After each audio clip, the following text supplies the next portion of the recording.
பறிச்சு அதை உலுக்கி எடுக்கணுங்க. கொட்டிடும், இந்த மாதிரி அப்படியே பொல பொலன்னு கீழே கொட்டிடும்.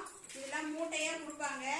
1 கிலோ இந்த கம்மி விலை தான், 1 கிலோ 15 ரூபாய் அப்படிதான் கொடுப்பாங்க. அதை வந்து நம்ம வாங்கிட்டு வந்து இது மாதிரி கொட்டா இருக்கிறதெல்லாம் வாங்கிட்டு வந்துட்டு இது மாதிரி நிறைய வச்சிருப்பாங்க. மூட்டையே போட்டிருப்பாங்க. மூங்கில் கொம்பு வச்சு அடிப்பாங்க. இப்படி அடிச்சு பாருங்க, இந்த பொட்டெல்லாம் இப்போ இங்கே வந்துடுச்சு. அடிச்சா வந்துடும். அது வந்து வர வரைக்கும் வந்துட்டுதுன்னா இந்த மாதிரி புட்டு எடுத்துடணும்ப்பா. தனியா நிறைய இருக்கும்போது மூங்கில் கொம்பு வச்சு அடிக்கும்போது எல்லாமே வந்துடும். நல்லா காய வச்சுட்டு அடிக்கணும். இல்லைன்னா புளி வந்து அப்படியே பிசு பிசுன்னு ஒட்டிக்கும். காஞ்சிடுச்சுன்னா தான் நல்லா காஞ்சிருக்கும், ஒட்டாது. அதுல இருந்து பாருங்க, இந்த நாரை தனியா அப்படி எடுத்துடணும். எடுத்து இது போல எல்லாமே சேர்த்து வச்சுக்கணும்ப்பா.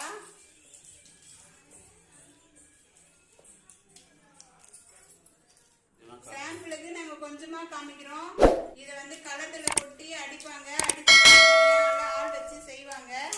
நாங்க உங்களுக்கு காமிக்கிறதுக்காக சும்மா கொஞ்சமா வச்சிருக்கிறோம். இது போல எல்லாமே ரெடி பண்ணிக்க வேண்டியதுதான். பாருங்க, இந்த நாரெல்லாம் எடுத்துடணும். இந்த பொட்டு நாரெல்லாம் எடுத்துட்டு தான் இந்த புளி தனியா வரும். இப்படி பாருங்க, இந்த போல வரும்.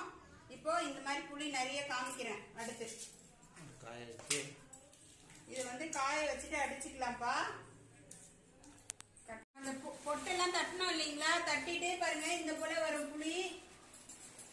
பாருங்க, பொட்டெல்லாம் தட்டினா இந்த மாதிரி இருக்கும். இப்போ இதை வந்து நம்ம இந்த நாறு இந்த இதெல்லாம் எடுத்துடணுங்க. எடுத்துட்டு தான் தட்டணும்.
நார் இதெல்லாம் எடுக்கணுங்க.